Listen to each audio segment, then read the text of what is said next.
Continuar con el seminario.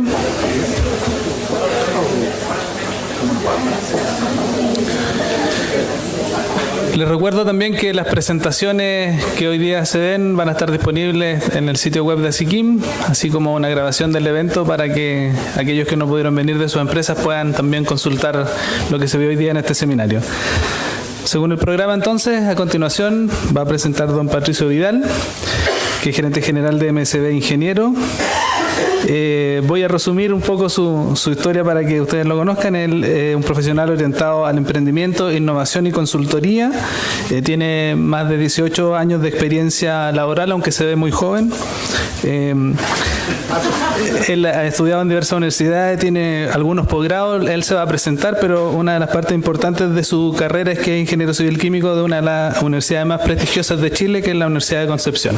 Así que los dejo con él.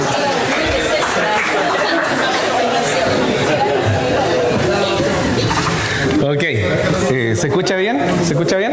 ¿Sí? Ok, muy buenos días a todos. Es un agrado poder estar acá compartiendo algo relacionado con lo que es la evaluación de requisitos legales y ambientales. Vamos a conversar un poquito de eso. Pero primero que todo, quiero presentarme, ¿ya? Como persona primero, ¿cierto? Yo creo que uno primero es persona y después colega. Casado, me autodefino como emprendedor, me encanta el mundo del emprendimiento, la innovación, y la verdad que durante toda mi carrera lo he focalizado en el tema de seguridad, salud y medio ambiente. Ya he podido participar en diferentes proyectos relacionados al tema, y lo que les quiero presentar el día de hoy tiene que ver justamente con eso. Contarles que como empresa, somos una empresa que somos parte de Asiquim, y la verdad es que, así como yo lo planteé, también hemos tratado de darle un sello a nuestra organización que tiene que ver con buscar y con el convencimiento de que las cosas se pueden hacer mejor en el ámbito del medio ambiente, seguridad y salud ocupacional. ¿Ya? Somos parte de la Universidad de Concepción. Como aparece acá una linda foto, ahí tratamos de emular una sigla de un servicio que tenemos. No nos resultó mucho, nos reímos como 2 horas tratando de hacer eso, pero resultó. Y también contarles que somos parte de un grupo de empresas donde está MSB, que nos dedicamos justamente a buscar soluciones que hoy día no están disponibles en el mercado para poder hacer de la gestión HSE más fácil y mejor. Trabajamos mucho con la minería, somos consultores permanentes de gran parte de los grupos mineros, también con la industria química y también con otros grupos industriales donde destaca AES Genera en primer lugar, y tenemos algunas colegas presentes. Pero vamos al tema. ¿Qué es lo que queremos compartir hoy día? Yo me vengo reponiendo de todo el aparataje que presentó Ana María Reyes recién en la presentación anterior, porque la verdad es que el cumplimiento legal no es un tema para pasarlo así tan rápido, ¿ya? Yo creo que fue muy acertado lo que dijo al último, que hizo un recorrido de media hora que yo creo que todavía está ahí respirando. Pero vamos a ver de qué manera la podemos enfrentar. Lo relevante nosotros como industriales químicos, cómo podemos enfrentar o qué alternativas tenemos para enfrentar el cumplimiento legal, ¿ya? Y para partir es compartirles que gran parte de las oportunidades nacen de un dolor. Como aquí el monito, ¿cierto?, tiene un dolor lumbar. Entonces, ¿dónde identificamos un dolor? Y aquí quiero ver si ustedes se sienten más o menos representados con este dolor. Y lo primero que quiero decir es que hay un dolor o una oportunidad que es el desafío de cumplir. Y cuando hablo de cumplir, lo quiero llevar al amplio espectro de lo que es cumplir. No tan solo en la pega, no tan solo la industria con el Estado, sino que en nuestra vida diaria. ¿O es fácil cumplir todo lo que decimos? Cuando le decimos a la esposa, mañana yo voy a hacer el almuerzo, yo voy a lavar y yo voy a cuidar a los niños para que usted se deleite este día. Bueno, cumplir no es un tema fácil. Y más aún cuando tiene demasiadas aristas. Y eso es lo que vamos a conversar ahora. Para cumplir todo lo que son los requisitos legales, vimos los últimos 2 años, rapidito, ¿cierto?, donde apareció una serie de cuerpos de diferente envergadura, pero que tenemos que cumplir. Todos nosotros como empresas, como industrias. Por otra parte, está todo el aparataje relacionado con el cumplimiento de los compromisos ambientales, que se suman a lo anterior. Por lo tanto, y aparece conducta responsable, que hoy día no hemos tocado ese tema, pero es un baluarte de los industriales químicos, en donde no tan solo por un tema de pertenecer hoy día al Estado de Chile, estar operando acá, sino que también hay una política de directrices que son internacionales y que son, digámoslo, un orgullo de la industria química. Por lo tanto, el tema de cumplir va más allá simplemente de querer o no. Y si a eso le sumamos todas aquellas empresas que hoy día tienen algún sistema de gestión certificado, podemos agregarle más pelado a la sopa. Por lo tanto, nos damos cuenta que el cumplir la legislación y los compromisos es mandatorio. Entonces, ¿qué es lo que vimos en este dolor? Con todas estas industrias que les mostré rápidamente ahí, es que empezamos a ver un patrón. Y empezamos a ver un patrón en donde el cumplimiento legal era un dolor de cabeza. ¿Ya? ¿Y por qué? Porque en definitiva, cada cuerpo legal tiene decenas o cientos de exigencias. Por lo tanto, para que ustedes tengan valores relativamente reales, nosotros nos hemos dado cuenta que una industria mediana a grande se mueve entre 2.000 a 10.000 exigencias, sin contar las exigencias que nacen de los compromisos ambientales relacionados con RCA y otros cuerpos legales. Si nosotros decimos que por cada exigencia pudiéramos tener 4 evidencias que respaldan el cumplimiento de esa exigencia, podríamos amplificar esto y decir, al año, si además nos ponemos riguroso y decimos una vez al año vamos a hacer una evaluación de nuestras exigencias legales, tendríamos que estar en búsqueda de 40.000 evidencias al año. Lo estoy exagerando para que también lo estoy llevando a una empresa grande, para que dimensionemos de qué estamos hablando. Por lo tanto, un pequeño paréntesis para poder mencionar cómo opera esto de manera estándar en prácticamente toda la industria. ¿Cierto? Primero nosotros identificamos los requisitos legales, hagamos al tiro la conversión a compromisos ambientales también, vemos qué es lo que nos aplica, después le damos cumplimiento, generalmente en el día a día, y algunas son discretas. Vemos si estamos cumpliendo o no y verificamos si lo que estamos evaluando efectivamente da en el clavo. Definimos planes de acción porque lo más probable es que no cumplimos el 100%. Y finalmente volvemos al ciclo y estamos vigilando la nueva legislación y ahí nos damos vuelta. ¿Ya? Este es el ciclo habitual de lo que es la identificación, aplicabilidad, evaluación, mejora y vigilancia de los requisitos legales. Por lo tanto, nos salimos a explorar qué es lo que pasaba, porque dijimos, ¿será solamente de algunas empresas que efectivamente son con las que uno pudiera trabajar? Y nos dimos cuenta que no. Y nos dimos cuenta que habían alternativas dispersas, dispares, como lo estaba haciendo hoy día la industria. ¿Ya? Lo primero que vimos es el grupo de empresas que, la verdad que no es un tema a conversar. Cuando uno le empieza a hablar de esto, le dice, pero si yo pago mi patente, por lo tanto ahí la verdad es que no hay mucho que hacer. O sea, empezar a crear conciencia y a entender qué es lo que sucede al respecto. Pero dentro de este mismo grupo es importante destacar que hemos tenido empresas que, si bien no lo tenían como un tema, le han tomado la relevancia. Y nos han dicho, ¿sabes qué? Prefiero saber todo lo que no cumplo a no saberlo. Como también existe el otro grupo que prefiere no saber, ¿cierto?, a lo que está enfrentado.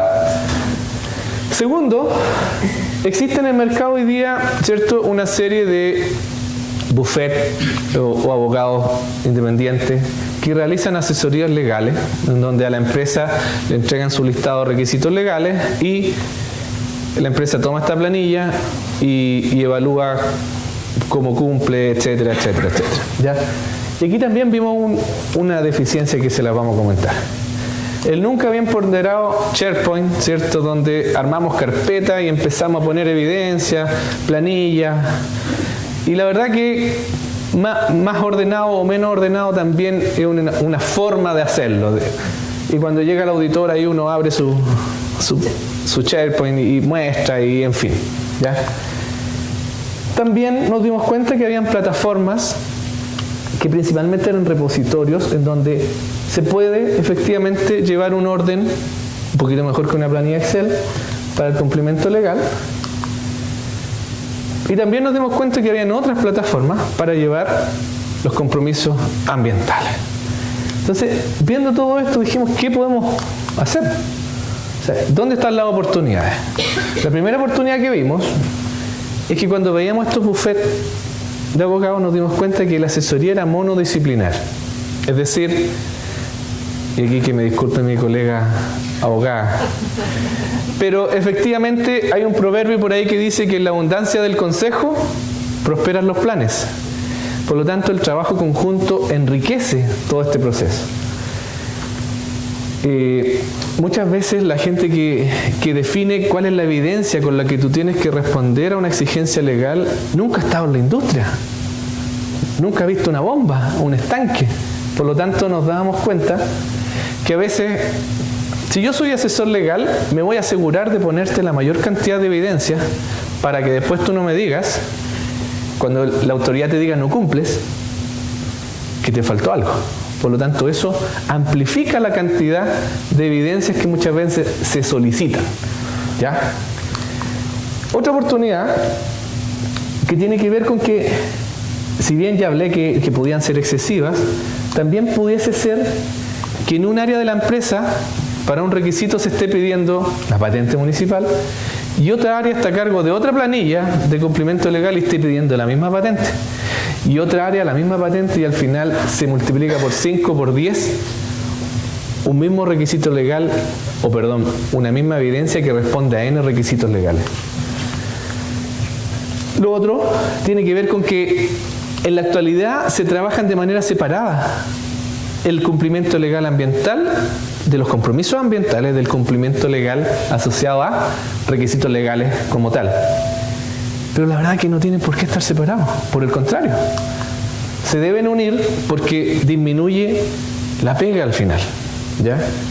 Un bajo uso de tecnología y poca flexibilidad en los servicios ofertados. Y de ahí, después de todo esto, nos hicimos estas preguntas. ¿Realmente la industria está bien preparada? ¿O cree estar bien preparada? Ya sea ante una fiscalización, una certificación o lo que sea. Y por lo tanto ahí viene la pregunta, ¿cómo podemos ayudar a dar un salto de lo existente en el mercado a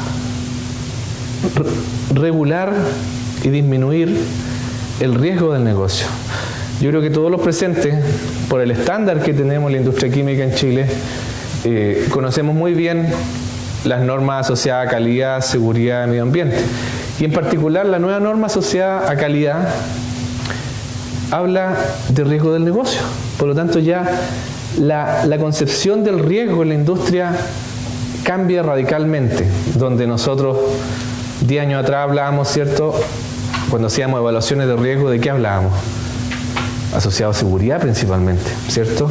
Cuando involucramos las variantes ambientales hablábamos de aspectos de impactos ambientales. Pero ahora esto se amplía y se ve de una mirada mucho más integradora, que es el riesgo del negocio. Por lo tanto, ¿será riesgoso no saber qué cumplo y qué no cumplo? Esa fue la premisa. Y de ahí creamos un servicio que se llama Cero Faltas y que en definitiva tratamos de resolver aquellas oportunidades que veíamos como a mejorar. Así que salimos al mercado y tratamos de buscar la mejor abogada en medio ambiente, seguridad y salud ocupacional, un grupo de ingenieros. Dijimos, ya juntémonos, trabajemos juntos.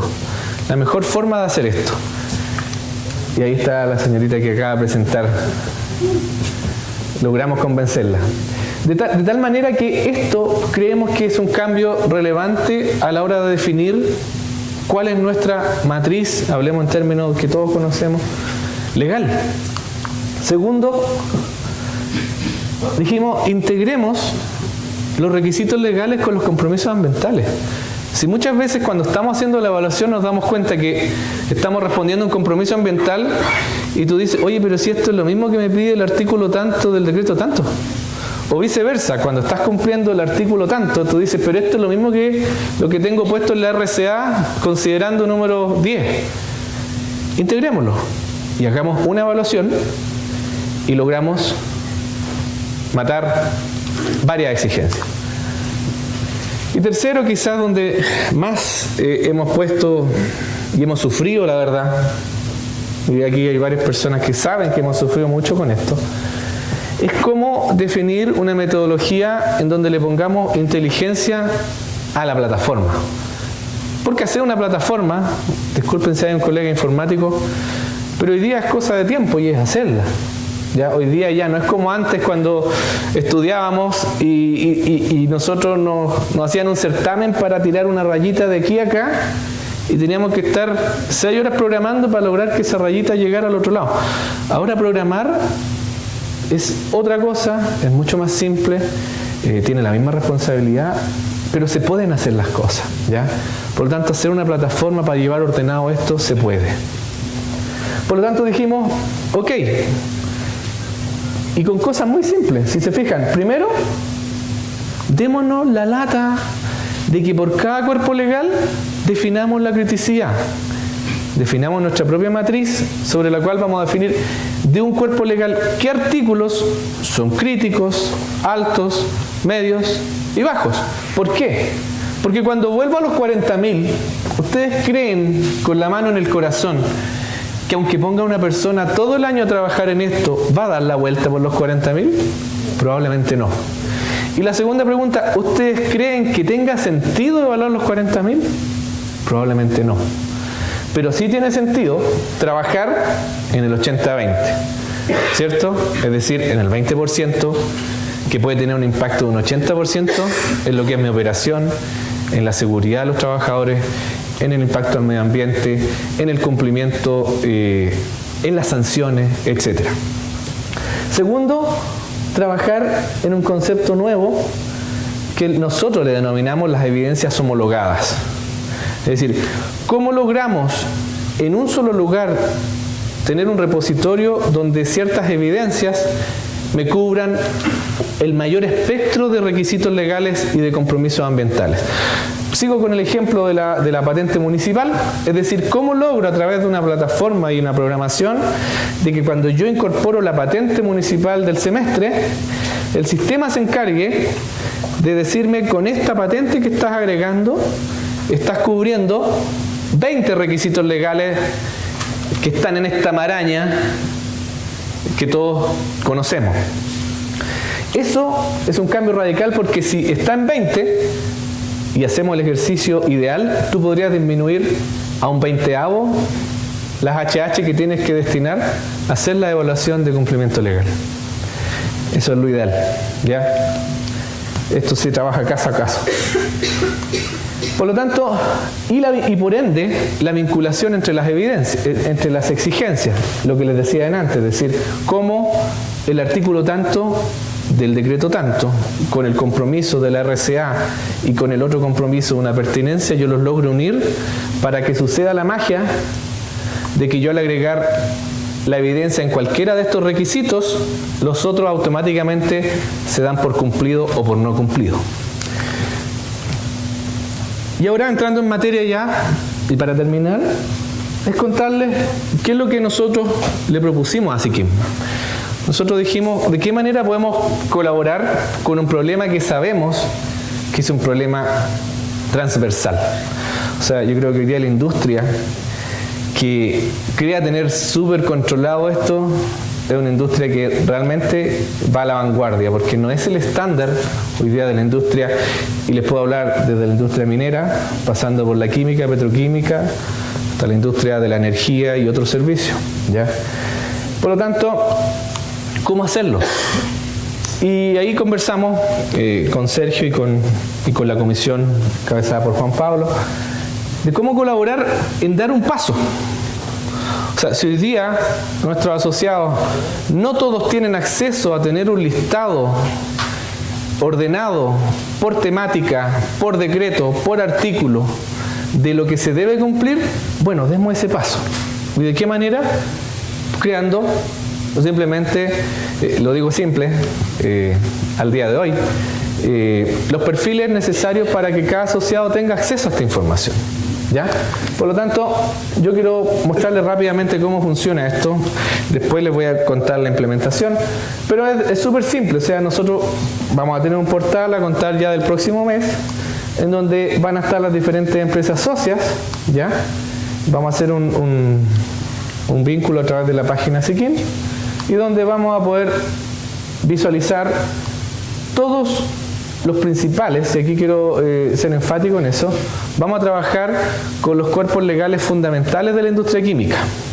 ¿Por qué? Porque hay cuerpos legales que a lo mejor para la empresa socia tanto, es la única en Chile que le aplica el decreto tanto, por lo tanto ese decreto probablemente no va a estar acá, ¿ya? Pero sí nos vamos a ir al grueso y a lo crítico y a lo fundamental, ¿ya?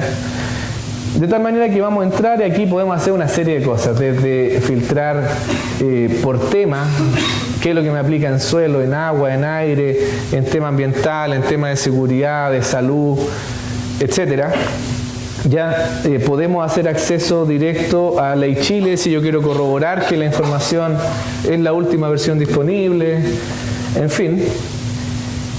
Y les quiero contar un poquito las potencialidades que podría tener, que no están en el plan de base, ¿ya? Nosotros también podemos optar a la opción de evaluar en línea, ¿ya? Y para evaluar podemos también filtrar por aquellos artículos que podamos considerar críticos. A lo mejor se viene la auditoría y yo quiero ver lo crítico, para que no me cierren la planta, algo que me puede generar un accidente fatal, algo que me pueda generar una sanción o un proceso sancionatorio, etcétera, ¿ya? Por lo tanto, yo puedo rápidamente definir como las evidencias están predefinidas. Yo no tengo que inventar cuál es la evidencia que tengo que cargar para decir que cumplo o no. De tal forma que aquí lo que quiero es comentarle que esto que está acá conlleva un trabajo de chino, y es que por cada artículo de cada decreto se debe configurar completamente para que funcione el algoritmo. Por lo tanto, tenemos pesadillas día por medio de lo que significa esto, porque es un trabajo y es donde está realmente el know-how. Como les digo, no es la plataforma en sí. El know-how está en llegar a dar con el criterio de evidencia que me permite después acá, cuando el cliente hace la evaluación, estar con un grado de incertidumbre bajo de que si pone la evidencia que se está pidiendo, aquí hay un caso que se pide la política. Si yo cargo la política, debería quedarme relativamente tranquilo porque hay un equipo detrás que definió que lo mejor era poner la política, ¿ya? Avanzando, bueno, detrás de esto hay todo un aparataje relacionado con cuánto cumplo, cuánto no cumplo, por temática, cuánto cumplo, cuánto no cumplo, cuánto cumplo de los críticos, que si me preguntan a mí y yo fuera gerente de una planta industrial, yo diría, quiero ver cuánto cumplo en los críticos, yo quiero el 100% en los críticos. A lo mejor me puedo relajar en que los bajos a lo mejor no cumplo el 100%, entendiendo que los bajos no va a generar ninguna implicancia mayor en la operación normal de la planta, ¿ya? Lo mismo con lo que son los compromisos ambientales, cuántos considerandos tengo, cuántos han sido evaluados, en cuánto cumplo, cuánto no cumplo, en fin. Hay un sinfín de herramientas de análisis que también están disponibles. Dicho sea de paso, se cuenta con una aplicación, yo puedo hacer la evaluación en línea, puedo ir a terreno, tanto para Android, para iOS, para cargar la evidencia, sacar una foto y definir qué es lo que debo cumplir. Ahora, en concreto, el convenio, ¿en qué consiste? Para cada empresa nosotros le vamos a generar un acceso para tener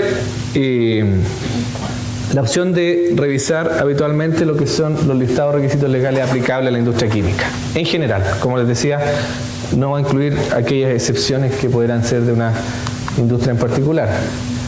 Vamos a poder tener acceso a saber de un cuerpo legal, cuáles artículos son meramente informativos, por lo tanto yo no tengo que darle cumplimiento, y aquellos que sí son aplicables, ¿ya? Y también a través, en coordinación con la Comisión de Asuntos Regulatorios SICIM, vamos mensualmente a generar un boletín en donde vamos a estar reportando a todo el gremio, a todos sus socios, qué es lo que ha pasado durante el mes en materia que sea relevante para nuestra industria, ¿ya?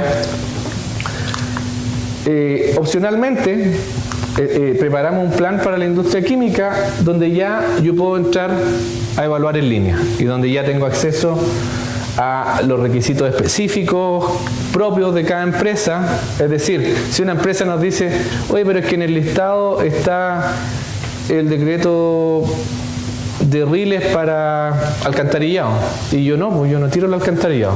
Claro, esas cosas van a pasar probablemente en el plan de base, ¿ya?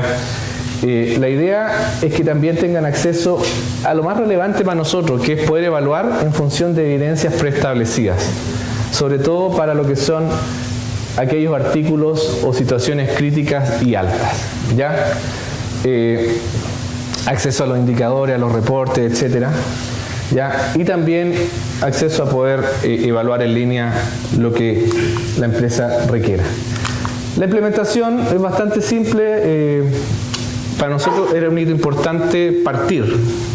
Como todas las cosas, siempre partir cuesta. Y este seminario, en definitiva, marca ese hito de poder comunicar oficialmente a los socios, independiente que se pueda hacer quizá en otras instancias, que partimos con esta apuesta, con esta mejora que queremos hacer en conjunto. Vamos a tomar contacto con cada uno de los socios esto no es algo obligatorio para nada, quien quiera lo toma, para crearle sus claves de acceso a la plataforma, que pueda hacer uso de la plataforma de manera gratuita, ¿ya? Y también vamos a comenzar ya con el envío del boletín mensual de actualización legal, ¿ya? En la medida que todo vaya fluyendo, se van a hacer las visitas respectivas. De hecho, sea de paso, Ana María es la encargada del servicio. Ella está acá en la región metropolitana, así que también es la persona con la que se va a interactuar mayormente. Y en definitiva, para cerrar, es invitarlos a esto. Nosotros creemos mucho en que hoy día la empresa que diga que se la sabe toda y que sola va a lanzar al mercado la mejor solución es una mentira. Nosotros estamos convencidos y lo hemos palpado con colegas que están acá presentes, que cuando tú colaboras con el cliente y construyes con el cliente es donde podemos obtener un servicio de referencia. Es la única forma y a lo que estamos llamados nosotros como empresa y es lo que queremos hacer con ustedes. Así que muchas gracias por su atención.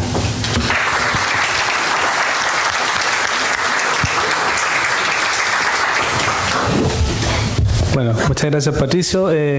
Contarles solo como contexto que este servicio, como SICIM, lo venimos buscando por más de 10 años y nunca habíamos llegado a la concepción de un servicio que prestara esta utilidad de ofrecer un servicio gratuito a los socios con un repositorio y consulta de actualización, sin que las empresas tuvieran una sensación de pérdida al disponer de manera gratuita esta plataforma. Y en este caso llegamos a este puerto.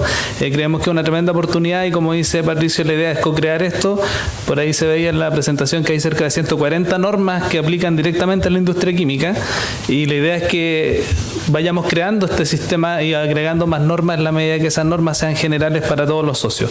Esta es una tremenda oportunidad y estamos ansiosos de ver cómo va a seguir adelante este nuevo servicio de la asociación. Para seguir entonces con el seminario, vamos a dar paso a la última presentación, que está a cargo del ministro Felipe Sabando. Era ingeniero civil químico de la Universidad de Concepción, ha cursado diversos programas de posgrado, destacando el Magíster de Gestión para la Globalización de la Universidad de Chile, el Master Business Administration de la Cranfield School of Management del Reino Unido y el Máster de Ciencia de la Ingeniería Química de la Universidad de Concepción. Ha desarrollado su carrera profesional en diversos ámbitos como docencia, servicio público y empresas privadas. Ha sido profesor de los Magísteres de Gestión de Recursos Humanos de la Universidad de Concepción y de Medio Ambiente de la Universidad de la Santísima Universidad de Concepción. Es miembro activo del Instituto de Ingenieros de Chile y de la Cranfield Management Association. Entre el 2012 y el 2014 fue director regional de Tarapacá del Cernageomin y luego gerente general de la empresa Tipman y Sabando Compliance. Damos entonces paso al ministro Sabando. Le agradezco que nos haya concedido su tiempo para esta importante presentación que tiene que ver con conocer un poco más esta institucionalidad ambiental que está creada hace ya un tiempo en Chile, pero que en realidad creo que es de amplio valor conocer para todos los socios.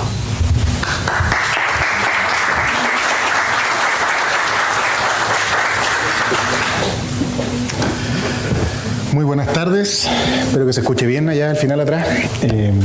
Quiero agradecer en primer término la invitación precisamente a presentar y a conocer de lo que todavía se denomina nuestra nueva institucionalidad ambiental. Esto varias veces ha sido nuevo, esta última vez nuevo significa que aparecieron las leyes 20.417 que crea la Superintendencia del Medio Ambiente y la ley 20.600 que creó a los tribunales ambientales. Para contarles un poco de qué se trata todo esto de la nueva institucionalidad ambiental, es que me pongo en mis propios zapatos y como ingeniero que me convierto en juez. ¿Ya? Y por eso mi presentación quiere contarle algunas cosas que pudieran ser un poquito personales y el resto de lo que significa nuestra institución y el aporte que nosotros estamos haciendo a la sociedad. Antes, quisiera en primer término saludar a todos los colegas ingenieros en su día, un día que estaba destinado a celebrar, así que felicidades a todos los colegas. Aprovechar de decir que también es el aniversario de la Universidad de Concepción, alma mater, así que lamentablemente me van a tener que excusar de que yo quiera también dar un saludo a mi universidad. Y por último, contarles que también está de aniversario el Departamento de Ingeniería Química de la Universidad de Concepción, una de las 4 escuelas fundadoras de esta universidad, la primera universidad regional, y estamos en los 99 años a puertas del centenario. Que, bueno, es una bonita coincidencia que ocurra todo el mismo día. A modo de introducción, entonces, lo que quiero contarles de mi presentación es que primero es explicar por qué yo estoy aquí, ¿ya? Por qué yo estoy como juez. ¿Ya? Esto es rarísimo, incluso para mí sigue siendo hasta el día de hoy un juez no abogado. ¿Ya? No es una figura convencional, la verdad que somos al día de hoy 3 países en el mundo los que tenemos tribunales ambientales donde hay ministros, hay jueces que no son abogados. Entonces seguimos siendo una rareza que compartimos con Suecia y con Nueva Zelanda. Y bueno, ustedes serán los que van a determinar si esto en realidad fue o no una buena idea. En segundo término, quiero contarles de lo que hacemos en los tribunales ambientales. Si bien nuestra institucionalidad ya tiene 5 años de existencia en este país, lo cierto es que se conoce poco. ¿Ya? Muy pocas personas entienden realmente qué hacen los tribunales, para qué están, cuál es el conflicto de competencia que tenemos con la Superintendencia del Medio Ambiente, porque hay cosas que siguen viendo los juzgados de policía local. Hay muchas cosas que no están del todo claras. ¿Ya? Y ustedes que están hablando aquí de cumplimiento legal, bueno, cuando las cosas llegan al incumplimiento y las cosas se ponen feas, probablemente van a llegar a los tribunales. Y entonces es bueno entender a qué se va, ¿no? A qué se va ahí. Por último, hacer énfasis en esta mezcla de lo que significa tener tribunales ambientales, o sea, una justicia especializada en la materia ambiental, con estos ministros que no son abogados, estos jueces que no son abogados. ¿Dónde conversa esto? Bueno, en el aporte de las ciencias, como se le llama en el mundo de la abogacía, que es lo que nosotros tenemos que decir al respecto. Y sin caer en una suerte de dataísmo, tratar de entender cómo los aportes desde el mundo científico o nuestra experiencia profesional son capaces de hacer una diferencia en los análisis o por lo menos plantear preguntas. ¿Okay? Entonces, la primera de las cosas es, me voy a volver a presentar, no quiero ser autorreferente, pero creo que es importante contarles ciertas cosas de mí, porque soy juez que fue formado como ingeniero civil químico profesión. ¿Ya? Y en segundo término es que tengo 3 posgrados en distintas áreas del conocimiento. ¿Ya? Ingeniería por un lado, ingeniería química en particular, después administración de negocios y después gestión para la globalización. Son mundos distintos, son conversaciones distintas. Lo tercero es que tengo experiencia en el ámbito público y en el ámbito privado. ¿Ya? Ese es uno de los requisitos para llegar a este cargo. ¿Ya? Para llegar a este cargo uno tiene que pasar por un proceso de selección de alta dirección pública por cualquiera de las dos vías, o sea, la convencional de postulación a través de la página de servicio civil o bien a través del reclutamiento de una headhunter que con las modificaciones que se han hecho legales están sometidos hoy a los mismos requerimientos. Dado eso, uno puede optar a entrevistas con el Consejo de Alta Dirección. Ellos seleccionan una nómina de entre 6 a 8 personas que son propuestos a la Corte Suprema. En la Corte Suprema descarta entonces postulantes para formar una quina, diríamos nosotros, una cinquena.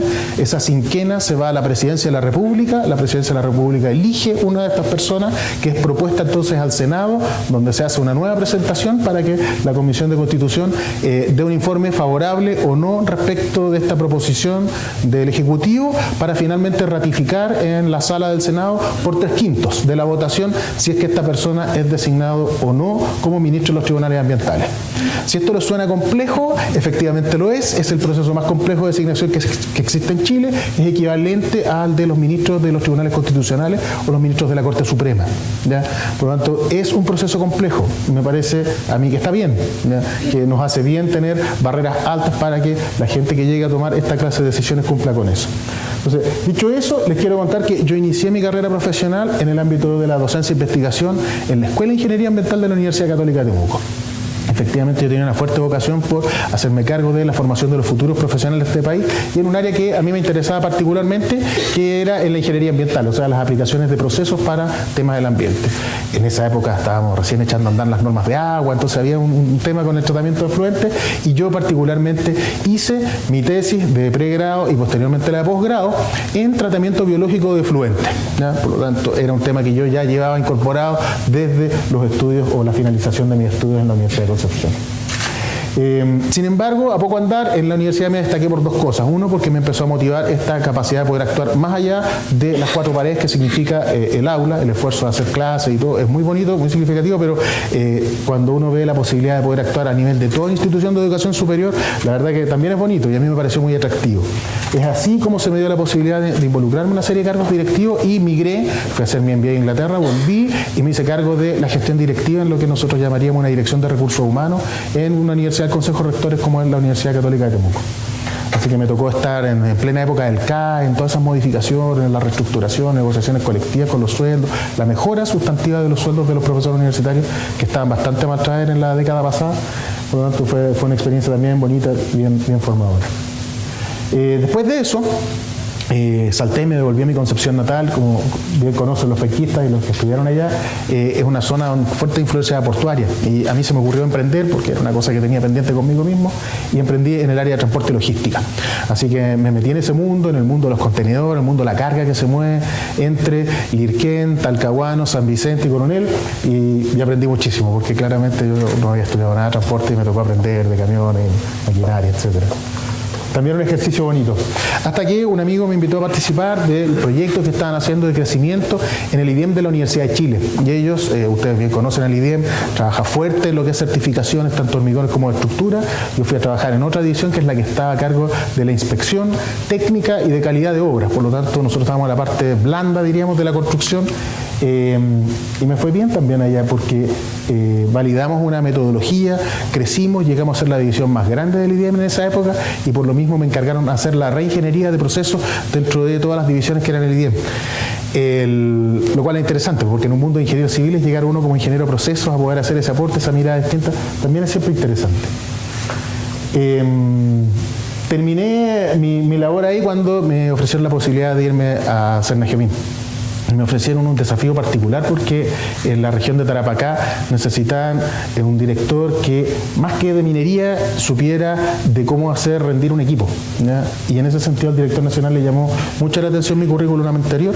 Me dijo, allá están los profesionales que saben de minería, es una región particular porque, aunque no tiene mucha pequeña minería, es una minería bien variada. Tienen cobre, tienen sal, tienen guano, tienen nitrato, tienen yodo. Es una dispersión de cosas que ocurren todas al mismo tiempo, en la que, depende cómo uno lo mire, es la segunda o la tercera región minera de Chile, aunque a nosotros no nos suena tan fuerte como otras, ¿no? Tengo que decir que fui afortunado porque no tuve ningún accidente fatal en mi periodo. Creo que hicimos el trabajo, pero hay factores que realmente escapan a uno. Y por eso salimos sin fatalidad. Tuvimos solamente 4 accidentes graves, un incidente de alto potencial. Todos me hicieron pasar harto susto, los investigamos, salimos bien. Al día de hoy, la región de Tarapacá sigue siendo la única región en Chile que reporta sus cifras de producción mensual minera, ¿ya? Y eso está publicado en un boletín que se emite en forma conjunta con el Instituto Nacional de Estadística. Por lo tanto, ustedes pueden ingresar al INE Tarapacá, buscar el boletín de la minería y ver qué es lo que está ocurriendo mes a mes con la minería en esa región, ¿ya? Es un esfuerzo que no se ha podido homologar en otros lugares. Y lo tercero que me enorgullece harto de ese lugar es que me tocó vivir el terremoto en 2014, siendo director en Iquique. Estaba de vacaciones yo fuera, pero habiendo un terremoto en una región minera, uno se cuestiona cuántos accidentes van a ocurrir y qué situación pudiera derivarse de eso. Lo cierto es que no tuvimos ningún accidente y por lo tanto no tuvimos ningún afectado. Entonces, los ejercicios y esfuerzos que se hicieron, particularmente yo estuve en uno de los ensayos de tsunami, cuando se activaban las alarmas, en una faena puerto para verificar que efectivamente ocurría, hicimos las observaciones, lanzamos no conformidades, se hicieron las mejoras, las pudimos ver en práctica, un ejercicio que es bastante poco usual, tener un terremoto de esa magnitud para probar cómo funcionaron las cosas. Por lo tanto, también me traigo un recuerdo muy bonito de lo que fue mi labor por allá por el norte. Y finalmente con todo esto se me ocurrió nuevamente emprender. Hay algo con Patricio, probablemente comparto el interés y coincidimos en más de alguna reunión, haciendo consultoría en temas de cumplimiento regulatorio, ¿ya? Entendiendo que efectivamente para la industria, para las personas que tienen un negocio y tienen una dedicación, también se necesita una ayuda para poder mejor comprender la relación con el Estado, con la relación con esa normativa y cómo darle cumplimiento. Este background es el que yo le ofrecí al Consejo de Alta Dirección y después sucesivamente a los distintos poderes del Estado para que me nombraran como juez de la República, como se dice en el mundo de la abogacía, y finalmente encontraron que era interesante y bueno, desde ahí que hace 10 meses que estoy nombrado como juez, ¿ya? De eso se trata un poco esto. Nosotros estamos nombrados por 6 años. Se entiende esta lógica que uno viene de un ejercicio público-privado y que va a haber un día en que va a salir y va a volver. Hay una serie de inhabilidad, una serie de cosas. Evidentemente yo tuve que parar mi empresa para poder dedicarme a esto. No son actividades compatibles, ¿ya? Así que con el dolor de mi corazón no pude darle continuidad a mi emprendimiento, pero también uno entiende que está llamado a hacer estas cosas de una cierta manera y hacerlo bien. Hay que ser y parecer, ¿ya? Espero con eso quede claro cómo es que un ingeniero llega a ser juez, o quede más o menos claro de qué se trata todo esto, qué es lo que se mira, ¿ya? ¿Y por qué? Bueno, les quiero explicar de qué se tratan los tribunales ambientales. Esta es la figura que nosotros esperamos que sea la nueva institucionalidad ambiental. Esta figura que no es simple, tiene varias aristas, ¿ya? Y nosotros estamos acá, los tribunales ambientales, ¿ya? Dando acceso a la justicia ambiental. Resolvemos controversias para dar acceso a la justicia ambiental. Nosotros vamos en el carril que convencionalmente diríamos que es el Poder Judicial, pero nosotros no somos parte del Poder Judicial, ¿ya? Nosotros solamente tenemos superintendencia directiva, correccional y económica por parte de la Corte Suprema, lo cual significa que la Corte Suprema revisa nuestras sentencias, ¿ya? A través de los recursos de casación, ¿ya? Y en términos directiva y correccionales realiza visitas anuales y a través de esas visitas se elabora un informe, el cual puede ser aprobado o rechazado. Y verifica que nosotros estemos gastando los recursos en lo que dijimos que lo íbamos a gastar, sin perjuicio que nosotros tenemos una glosa presupuestaria con el Ministerio de Hacienda en forma separada, nosotros negociamos nuestro presupuesto, nosotros definimos cómo lo gastamos, ¿ya? Esto es una particularidad para cada uno de los tribunales ambientales que hay en Chile, ¿ya? Por lo tanto, el Tribunal Ambiental de Antofagasta y el Tribunal Ambiental de Valdivia también tienen sus presupuestos separados y son independientes de nosotros, acá en Santiago, ¿ya? Funcionamos en forma independiente, ¿por qué? Porque somos justicia especial y mixta. Justicia especial significa que estamos especializados en temas ambientales y mixto significa que tenemos ministros abogados y ministros no abogados. Acá el corte se da grande con lo que nosotros entendemos que es el Ejecutivo, donde están antiguas instituciones como el Consejo de Ministros para la Sustentabilidad, el Comité de Ministros, más o menos famoso según las apelaciones que están saliendo para los procesos de evaluación ambiental, de nuestro ya conocido Servicio de Evaluación Ambiental con las modificaciones que ha tenido. Y la parte más novedosa o que está más ligada con el tema nuestro es la Superintendencia del Medio Ambiente y el que se espera que es el Servicio de Biodiversidad y Áreas Protegidas, ¿ya? El origen probablemente de lo que son los tribunales ambientales tiene que ver con la creación de la superintendencia, cuando se decide que estamos formulando compromisos ambientales a través de resoluciones de calificación ambiental, pero no se le está dando un adecuado seguimiento, no se verifica adecuadamente si se cumplen o no esos compromisos, se decide crear una institución fiscalizadora. Pero además se decide darle grandes atribuciones de fiscalización y sanción. Si eso va a ser así, la pregunta es cómo me garantizo yo que no existan problemas en la aplicación de la sanción, en la formulación de cargos, y es ahí donde surge por primera vez la necesidad de hablar de un contrapeso a estas mayores atribuciones. Y ese contrapeso a las mayores atribuciones es un tribunal ambiental que revisa cómo son las sanciones, un tribunal ambiental que revisa si se están dando las condiciones, o bien que autoriza, visa la aplicación de las mayores de esas sanciones o las más urgentes de esas medidas. ¿Sí? Yo esperaría que todos estemos más o menos familiarizados con esto. El punto es que, claro, yo que estoy trabajando en la institucionalidad lo veo y lo tengo bastante asumido. La duda que tenemos en el tribunal es si efectivamente esto se comprende hacia afuera. ¿Ya? Buena parte del esfuerzo que estamos haciendo en el tribunal, que yo particularmente estoy haciendo al salir a dar presentaciones respecto a lo que nosotros hacemos, tiene que ver con eso. Porque nosotros tenemos muy pocos puntos de contacto con la sociedad. ¿Ya? Al ser tribunal, evidentemente, nosotros estamos abocados a nuestros juicios a sacar sentencia. Esa es mi pega normal, eso es lo que yo hago en lo cotidiano. Sin embargo, creemos que cuando uno tiene el orden de 50 causas ingresadas al año, la verdad que son muy pocas partes, muy pocas personas las que tienen la oportunidad de conocer de primera fuente lo que hace un tribunal ambiental. Si eso es así, la verdad que el mensaje de qué es lo que nosotros estamos entregando como justicia ambiental es pobre, porque no hay oportunidad de conocerlo, no hay oportunidad de que alguien cuente de primera fuente esto. Por eso es que mis primeros meses del año pasado yo estuve diseñando y piloteando la experiencia de qué es lo que significaba salir a contar esto, y por eso con la ayuda de lo que es la presentación institucional, que Paola, que me acompaña el día de hoy por parte del tribunal, prepara, mantiene normalmente la estadística, hemos decidido salir a mostrarlo fundamentalmente en la academia, porque creemos que ahí tenemos buenos embajadores, los futuros profesionales que sean capaces de replicar este mensaje, y por otra parte en instituciones gremiales como ustedes, que nos permiten tener un público adecuado y donde nosotros también nos podemos relacionar. Nosotros, por nuestra naturaleza como jueces, tampoco podemos ir a cualquier parte, tenemos que ser cuidadosos con la imagen que damos en muchas situaciones, pero este es de las instancias que para nosotros es ideal para contar de qué se trata lo que hacemos. ¿Qué es eso que hacemos? A mí me gusta esta lámina porque resume, yo como ingeniero me gusta sintetizar las cosas, nosotros tenemos un articulado que es bastante extenso, pero a mí me gusta resumir. Y resumir en que lo primero que nosotros resolvemos son reclamaciones de ilegalidad de actos de la administración. Traduzcamos esto. ¿Ya? La administración es el Estado, el Poder Ejecutivo. En general, cualquiera de sus servicios, cualquiera de sus órganos.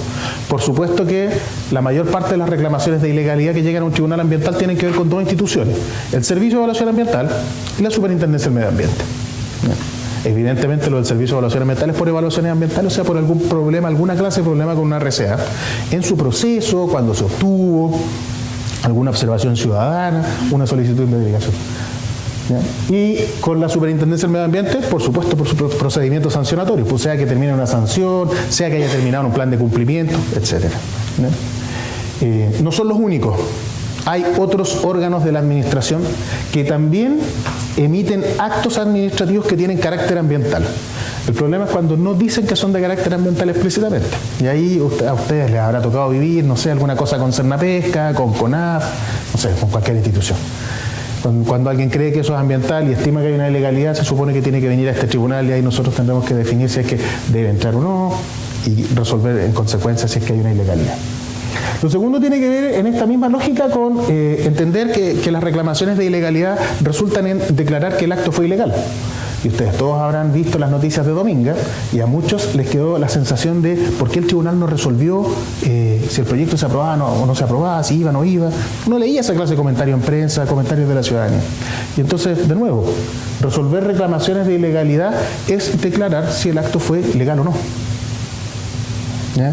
Y esto es complejo porque hay que setear la expectativa y hay que saber explicar, y eso nosotros tenemos que saber hacerlo bien en nuestras sentencias por una parte, pero por otro tenemos que saber comunicarlo adicionalmente, que se entienda más allá de lo que está escrito, de que nuestro objeto, nuestro límite es declarar que eso es legal o no.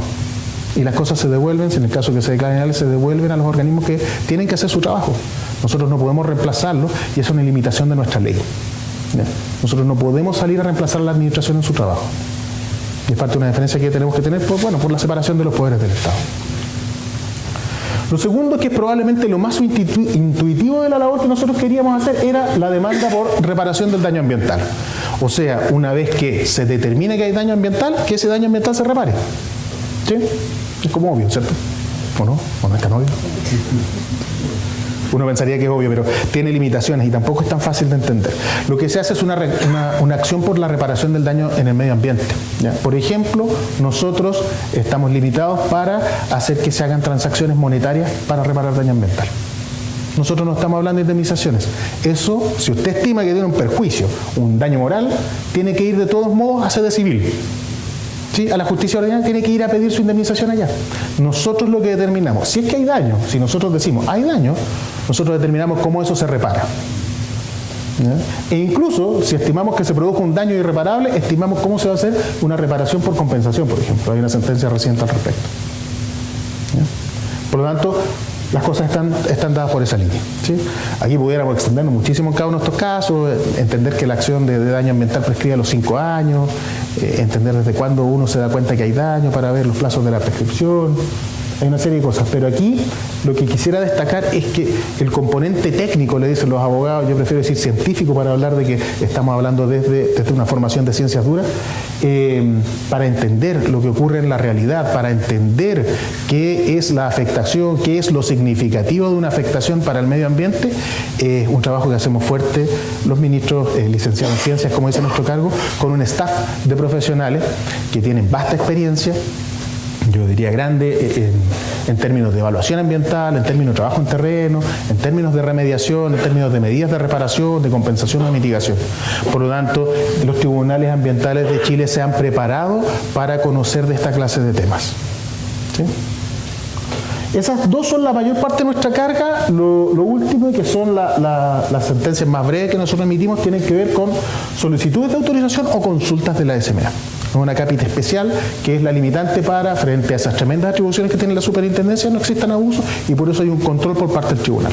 Este año ha entrado solamente una consulta por parte de la superintendencia para nuestro tribunal, por ejemplo. Entonces, son eventuales y dependen de la realidad que esté ocurriendo con tal o cual proyecto o empresa.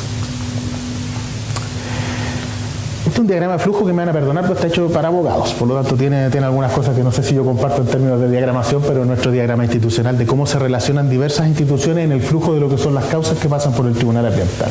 ¿Ya? Le decía a alguien en el COFI, nosotros tenemos algunas situaciones que vemos con la Corte de Apelaciones, particularmente sobre la resolución de inadmisibilidad, los puntos de prueba y los términos que son distintos a sentencia. ¿Ya? Términos que son distintos a sentencia de las causas se llaman la Corte de Apelaciones. Pero en general nuestras sentencias van a la Corte Suprema, con recursos de casación en la forma y en el fondo. ¿Ya? Son definiciones estrictamente jurídicas, me va a perdonar acá a la colega, pero hay una serie de situaciones que a uno le cuesta entender. Uno siempre se imagina que estos son instancias muy sucesivas, todo, pero la verdad hay una diferencia entre lo que es una apelación y una casación. Creo que no viene mucho al caso explicarlo acá, pero lo que se preocupa a la Corte Suprema es que nuestras sentencias salgan conforme a derecho. ¿Ya? Y eso da garantías que entonces esto funcione como tribunal. ¿Sí? Por otra parte, ¿qué es lo que ocurre en la administración? Todas estas instituciones de la administración son las que interactúan con nosotros, evidentemente el Ministerio del Medio Ambiente, que ejecuta la política pública a través de actos administrativos. Por ejemplo, un nuevo decreto para regular alguna emisión, por ejemplo, algún plan de descontaminación. El Comité de Ministros del Medio Ambiente, evidente, el Servicio de Evaluación Ambiental también, otros ministerios, por supuesto, cuando hacen actuaciones que tengan algún carácter ambiental, y ahora es un tema que está bastante en boga a propósito de lo que es cambio climático, porque hay acciones que son sectoriales, pero son climáticas, entonces hay que entender que también otros ministerios actúan. Lo mismo para otros servicios públicos con competencia ambiental, ya mencionaba un par. Y evidentemente la superintendencia, que tiene este canal especial además por estas otras medidas provisionales y sanciones. ¿Quiénes más participan de esto? La comunidad toda. Evidentemente usted como persona natural puede llegar o agruparse, una fundación, una junta de vecinos, una corporación, lo que sea, siempre con patrocinio de abogados. Eso es una exigencia para participar en el tribunal. Las municipalidades, que tienen un rol bastante importante, si eso se les reconocía en términos de la participación ciudadana y cómo ingresan al sistema de evaluación de impacto ambiental, también se les reconoce cierto interés adicional y se especifica en nuestra ley en esos casos. Evidentemente los titulares de proyectos presentados al CEIA, evidentemente las empresas que ya estén funcionando, sea que tengan o no resoluciones de calificación ambiental, y particularmente el Consejo de Defensa del Estado, un rol que tiene bastante importante para cautelar el tema del daño ambiental. ¿ya? El daño ambiental, el medio ambiente, que puede ser de todos, pero a veces no es de nadie, se supone que sigue siendo una preocupación del Estado. Y es el Estado entonces el que puede interponer acciones de reparación por ese daño ambiental que pudiera quedar en un limbo, que no pudiera estar quizás bien cautelado por algún interés más bien particular. ¿Sí? Esto es el concepto que yo creo que es fundamental para entender por qué entran profesionales del mundo de las ciencias con formación en ciencias duras. No necesariamente ingenieros, también pueden ser de otras profesiones. Se entiende que tienen que tener formación en ciencia dura o en ciencias de ingeniería o en ciencias económicas, ¿no? Eso es lo que se ha establecido con el paso del tiempo respecto de la incorporación de ministros. En términos de los profesionales que nosotros tenemos también vienen con esa formación. Sin embargo, el concepto que estoy hablando acá, que es sana crítica, es la fórmula con la cual nosotros llegamos a convicción para emitir una sentencia. Esta es la forma como nosotros, nos define la ley, que tenemos que apreciar la prueba, o sea que tenemos que conocer los antecedentes que están en la causa para tomar una decisión. ¿Y qué significa esto de la sana crítica? Esto es un sistema que a mí me gusta explicar en términos de oposición. Yo creo que hay un extremo del razonamiento jurídico que es la libre convicción, en que usted aprecia, mira las cosas y libremente toma una decisión. Que en un país como nosotros, que vivimos en la desconfianza, la verdad que nos daría un poquito susto pensar que los jueces van a tomar la decisión sin darle ninguna explicación a nadie. Sencillamente en su corazón se fue hacia un lado la decisión y eso es. En oposición a eso, en el otro extremo, está la regulación total de esto, lo que llaman los abogados la prueba tasada. Y es donde yo digo que, bueno, me traen pruebas y las pruebas tienen distinto peso específico. Y la prueba que pesa más es la que gana. Por ejemplo, usted trae un testigo que dice que el cielo es azul, pero usted trajo un testigo... No un testigo, dos testigos que dicen que el cielo es verde, el cielo es verde. Porque dos testigos valen más que uno. ¿Sí? Eso opera acá en Chile, ¿ya? Eso se hace. Y tiene una lógica, y tiene un sentido. Nosotros estamos más bien cerca de la libre convicción, pero reglada. Y esas reglas son las de la sana crítica. Y me quiero referir a ellas para que se entienda por qué los profesionales que tenemos formación en ciencias básicas tenemos un aporte que hacer significativo en esto. Y la primera de ellas es porque nuestra convicción tiene que ser lógica, ¿ya? Tiene que obedecer las reglas de la lógica. Esto pudiera parecer obvio, ¿ya? No sé si es tan obvio. Y tengo un buen ejemplo de un webcómic que a mí me gusta leer. Está en inglés, así que me voy a tomar la libertad de traducir brevemente. Están estos dos protagonistas de mi serie. Sin Sombrero dice que hay otro gran estudio que demuestra que no hay evidencia que correlacione el uso de teléfonos celulares con cáncer. Y entonces se cuestiona qué es lo que está pensando la Organización Mundial de la Salud en función de ciertas directrices que ha sacado. Pero entonces le responde el tipo con sombrero y le dice, lo que pasa es que yo creo que lo entendieron al revés. Y le dice, mira, y le ofrece su computador para mostrarle este bonito gráfico que en Estados Unidos muestra la incidencia de cáncer, ¿ya? Por 100.000 habitantes, ¿ya? Que va en aumento desde 1970 en adelante. ¿Sí? Mientras que aparece que el número de usuarios porcentuales de teléfonos celulares, por supuesto, a mediados de los 80, también se dispara y sigue una tendencia como que acompaña la forma de la figura. Entonces el tipo sin sombrero le dice, oye, pero de verdad, o sea, tú no puedes estar diciendo esto. Y el otro tipo le dice, mira, hasta no estar bien seguro, yo voy a asumir que el cáncer causa teléfonos celulares. Y es lo que está en el gráfico. Entonces la pregunta que uno debe hacerse es si esto es lógico, ¿ya? Y afortunadamente esto es una caricatura y fácilmente vamos a estar de acuerdo en que no es lógico. El punto es cuando nos presentan datos partes que están interesadas en distintas situaciones y nosotros tenemos que tomar una decisión. ¿Es eso tan fácil? Bueno, yo agradezco que tengamos profesionales de la ciencia haciendo este análisis para que entonces puedan aterrizar la discusión y puedan bajar esos datos y puedan entenderlos de la mejor manera posible para que las sentencias sean finalmente lógicas. La segunda de esas reglas es las máximas de la experiencia, ¿ya? Y las máximas de la experiencia es como recurrir a la sabiduría que ha ido creciendo con el tiempo, ese acervo de cosas que se dicen que están en el inconsciente, pero para resolver en temas ambientales, ¿ya? Y eso es una definición difícil, pues es algo intangible. ¿Dónde está? Nosotros, los ingenieros químicos, corremos con ventaja en esto, porque periódicamente hay gente que se ha dedicado a recopilar experiencia, ¿ya?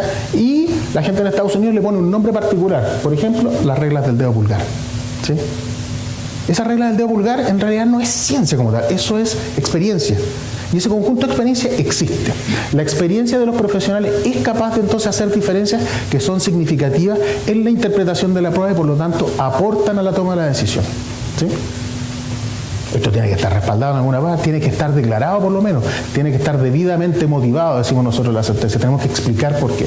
Si voy a ocupar la experiencia, tendré que declarar cuál es esa experiencia. Y alguien después podrá rebatirlo. Eso también es parte del ejercicio que nosotros hacemos.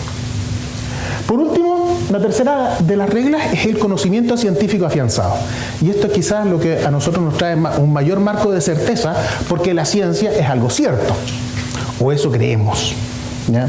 Y ahí el problema es que a mí me gusta esta lámina, que está un poquito borrosa, pero la gracia que tiene, que es de una publicación. Yo hago clases de un curso de remediación de sitios contaminados en Concepción, y aquí se hablaba del tema de las nanopartículas de fierro cero valente como una solución para remediación para una cantidad de contaminantes bastante grande. Y entonces por eso hablaba de plantas de tratamiento, de fluentes líquidos, de residuos orgánicos en plantas de incineración, rellenos sanitarios, compostaje, cuerpos de agua subterráneos, y que en todas esas situaciones, y para diversidad de contaminantes, COPS, HAP, lo que ustedes quieran, ¿ya? De verdad que era una muy buena solución. Tiene una buena capacidad porque, bueno, obviamente nanopartículas, gran superficie expuesta, alta reactividad, es barato, y ahí se hablaba entonces de los mecanismos y cómo actuaba para destruir también patógenos, etc. Este trabajo, o esta serie de trabajos que aparecieron en 2016, hablaban de este futuro promisorio de nanopartículas de fierro cero valente para tratar buena parte de problemas de remediación, hidrocarburos, no sé, insisto, lo que a ustedes se les ocurra. Sin embargo, al año siguiente, esta figura aparece escrita para explicar los problemas que estaba teniendo la aplicación de nanopartículas de fierro cero valente.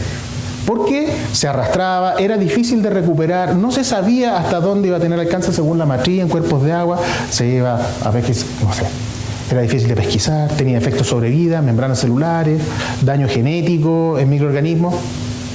Entonces, el conocimiento científico afianzado puede cambiar de un año a otro. No es tan cierto como muchos esperan, y particularmente lo que a mí me ocurre es que tengo la impresión de que mis colegas abogados tienden a creer que las respuestas científicas son inmutables en el tiempo, o bien son exactas. ¿Ya? Ambas situaciones son tremendamente delicadas, ambas situaciones requieren estar estudiando permanente y constantemente. Evidentemente ustedes van a compartir conmigo que no hay un profesional, no importa la formación de base que tenga, que sea especialista en todas las materias que va a tratar el Tribunal Ambiental. Entonces, más o menos obvio, uno debería tener alrededor de 16 especialidades para abordar la generalidad de casos que nosotros recibimos. ¿Ya? Y 16 especialidades no me da para la vida para poder llegar a ser ministro antes de los 75 años que nosotros tenemos prohibición para seguir en el cargo. Entonces, ¿qué es lo que hacemos nosotros? En realidad, nosotros tenemos que ser fuertes en metodología, en la aplicación del método científico para ver cuál es la ciencia que hoy respalda tal o cual razonamiento. ¿Sí? Y tenemos que estar aquí mirando lo que está pasando hoy, no lo que dice el texto de hace 10 años. Las cosas cambian demasiado rápido como para ignorar ese problema. Por lo tanto, es en el uso de las reglas de la sana crítica para la apreciación de la prueba, la formación de la convicción, para obtener nuestras sentencias, que los profesionales que venimos formados de este mundo de la ciencia hacemos un aporte en los tribunales ambientales. ¿Ya? No somos un perito que evacúa un informe para que sea una parte más de la prueba. Somos parte integral de la toma de decisiones en un tribunal que está compuesto por 3 ministros, 2 ministros abogados, un ministro científico, un ministro técnico, como le dicen también, ¿ya? Y participamos entonces de la deliberación. E ilustramos entonces al tribunal respecto de esta toma de decisiones, pero en una situación de par con esos otros ministros. ¿Sí?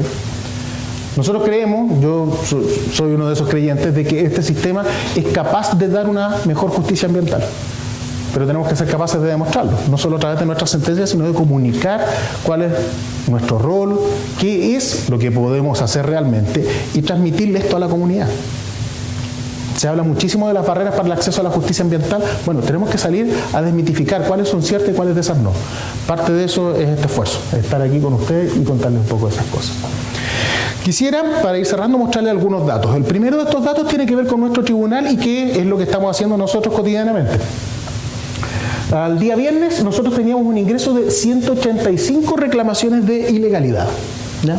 185. Voy a hablar solamente de los ingresos para no distraer con tantos números. A lo que vamos del año llevamos 16 reclamaciones ingresadas. Nosotros esperamos entonces que esté dentro del promedio de lo que ha sido. Deberíamos llegar cerca de esas 50 reclamaciones que fueron pique en 2016 si seguimos ingresando esta tasa. Este año particularmente, a la fecha, no he ingresado ninguna demanda por daño ambiental. ¿Bien? Hemos tenido solamente una solicitud de autorización y no hemos tenido consultas de sanción de la SMA. Particularmente nos estamos demorando muchísimo en sacar sentencias. Es una situación que nosotros esperamos resolver en el breve plazo. Yo esperaría que al finalizar el año, o sea, nuestro próximo informe de visita que vamos a evacuar a la Corte Suprema, esa situación esté bastante superada.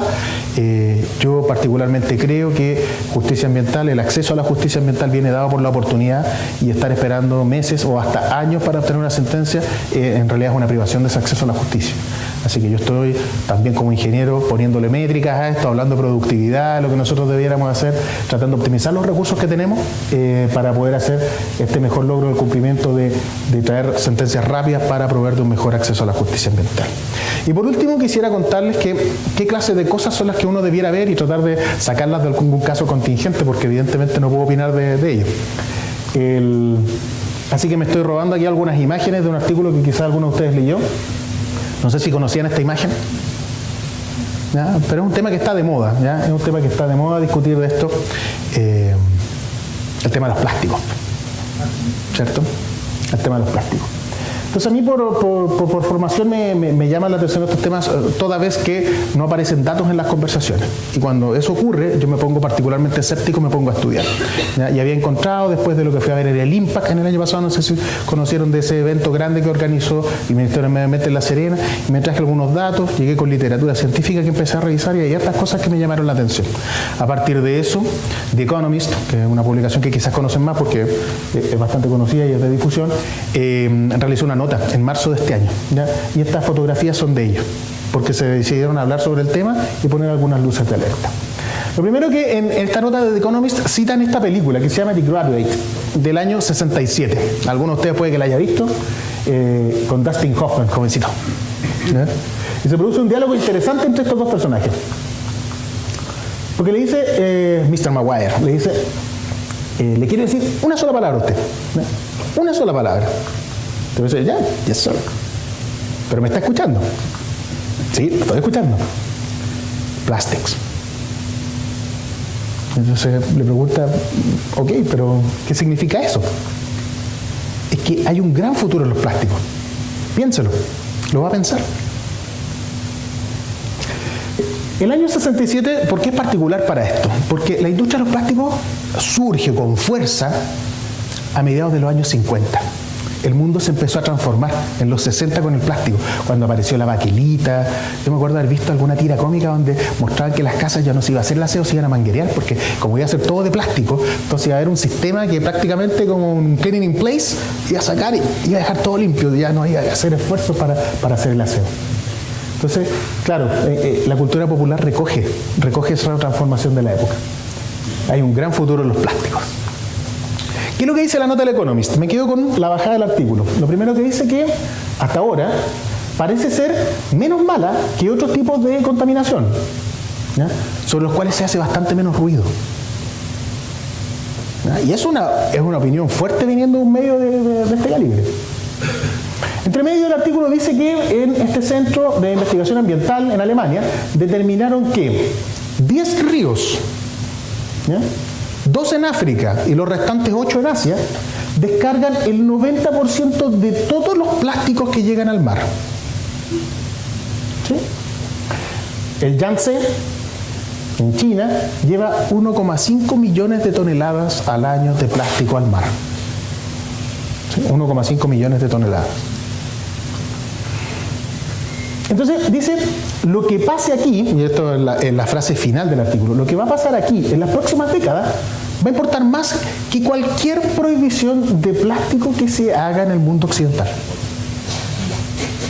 Y es terrible, porque estos primeros datos ya me dicen que la evaluación de nuestra conversación no sé si está incorporando esta clase de conocimiento científico levantado. ¿Será tan cierto? Bueno, veamos. ¿Qué dicen las publicaciones? Este personaje está en la publicación que yo les mencionaba recién, publicación 2017. Lo que hace es esto. Esta es una bonita lámina que por sí misma no es tan elocuente como ser la primera estimación global de todos los plásticos producidos alguna vez en nuestra historia humana. Y esto lo considera desde el año 1950 hasta el 2015. Y esto está en millones de toneladas. La producción primaria total de plástico de 8.300 millones de toneladas. Los que siguen estando en stock, en uso, del orden de 2.500 primarios, 100 millones de toneladas como uso secundario. Parte de eso tiene que ver con el reciclaje de las 600 millones de toneladas que se reciclan. 800 millones de toneladas se han incinerado, ¿ya? Y se han descartado, ya no se usan, están dispuestos de alguna forma, sea en el mar, sea en relleno, sea en vertedero, 4.900 millones de toneladas de plásticos, de todo tipo. ¿Sí? Plásticos de todo tipo. ¿Qué más nos dice este artículo? Por supuesto que hay muchísimas cifras interesantes, pero quisiera mostrarles esta. Ya que la curva de basura plástica, estamos hablando siempre de basura plástica, y estamos hablando desde 1950 en adelante, ¿ya? Primaria que se va a generar, la basura plástica primaria que se va a generar sigue una tendencia exponencial por lo menos hasta 2050, ¿ya? Y va a alcanzar los 25.000 millones de toneladas. ¿Sí? Para bien o para mal, las otras curvas también siguen una tendencia exponencial, excepto esta. Y esta es bien interesante porque es la de descarte. Es la cantidad de descarte de esto, ya que pudiera ser interesante y que tiene un punto de inflexión. Por lo tanto, la estructura exponencial se rompe para el descarte, y eso a expensas de un crecimiento más acelerado, tanto de la incineración como del reciclaje. Incineración que va más alto que el reciclaje. ¿Okay? Ok, ¿qué más nos dice la ciencia? Bueno, estaban mencionando el otro trabajo, 2015, donde se estima de dónde proviene la basura plástica que está en el mar. Porque eso es lo que estamos discutiendo. Esas eran las fotos iniciales. La estimación tiene que ver con esto, ¿ya? Este mapa de colores nos ayuda bastante a entender, también en millones de toneladas de generación anual, ¿ya? Y aquí se hace una segregación que es bien interesante porque se estima cuánto plástico está disponible en la basura que se desecha en un país. ¿Cuánta basura no está correctamente manejada?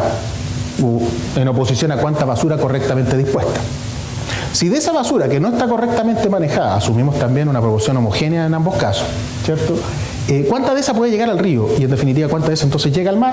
Se obtiene esto. Se obtiene que China es el país que con lejos emite mayor cantidad de basura plástica al mar. Y le siguen otros países de la zona, Indonesia, Filipinas, etc. Nosotros estamos ahí, estamos en el rango no más bajo posible. Y por supuesto que esto se hace para países que tienen costa. ¿Sí? Son estimaciones para países con costa. Por lo tanto, esto refuerza la lógica de lo que decía The Economist, que lo más importante tiene que ver con aquellos países que no tienen un correcto manejo de su basura. ¿Sí? Y aunque Estados Unidos aparece bastante alto, Estados Unidos aparece alto pero con un 98% de manejo de su basura. De ese restante 2% aparece una cantidad significativa de plástico y que eventualmente igual está llegando al mar. ¿Sí? Como dato puntual. Cambia un poco la película cuando uno empieza a meter esta información, pero es información muy reciente, entonces todavía no es conclusiva. Yo tampoco puedo tomar una buena decisión con esto, pero ya me da luces de que esto hay que mirarlo de otra forma. Finalmente, ¿qué dice The Economist? Bueno, el problema con el plástico es que es muy útil. ¿Sí?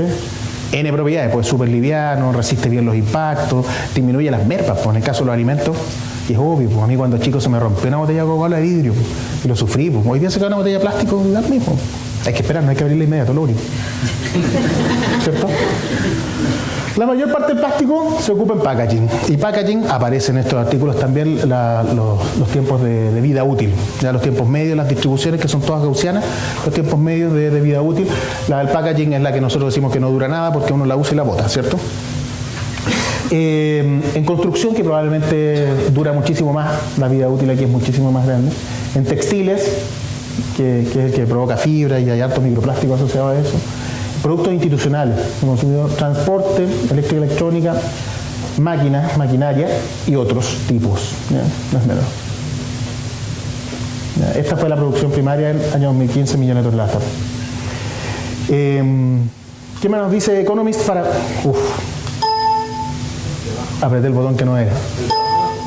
Que lo apreté de nuevo, no funciona. Ahí está. Ahí volvemos, lo siento. ¿Qué es lo que nos dice? Como dato, son estimaciones, son particulares. El Economist, ustedes saben, es británico, por lo tanto esto está siguiendo recomendaciones del Reino Unido. Dice que una bolsa de tela hay que usarla 131 veces antes de compensar las emisiones de gases invernadero que estaban asociadas a las bolsas plásticas, equivalentes. ¿Sí? 131 veces. Pero además, si usted bota su basura en esas bolsas plásticas, la cifra sube a 173. Usted ocupa 173 veces su bolsa reutilizable, suponiendo que sea de algodón y no de plástico. Las mías son de polipropileno por lo menos. ¿Ya? Así, eso es lo que me han regalado. No lo sé, pues, no sé quién lleva un contador de eso. Una bolsa de papel tiene una huella de carbono, si no es reciclada, que es el equivalente a la de 4 bolsas plásticas. ¿Estamos tomando buenas decisiones o no? Yo no lo sé. Yo todavía no lo sé. Creo que tenemos datos que por lo menos levantan dudas. ¿Ya? Y es bueno, pues en ciencia nosotros creemos que es bueno levantar dudas, es bueno hacernos preguntas. ¿Sí? Y con eso quiero resumir lo que es mi presentación, lo que significa mi aporte dentro de lo que es esta institucionalidad ambiental. Se trata de esto, de ser capaces de llevar las conversaciones, aterrizarlas. No es un dataísmo, no es que los números manden, pero de verdad sostener conversaciones que sean lógicas, que obedezcan a lo que nosotros entendemos que es la experiencia y que finalmente respondan al conocimiento científico que se está generando en todo el mundo. Con eso le quiero dar las gracias nuevamente por la invitación.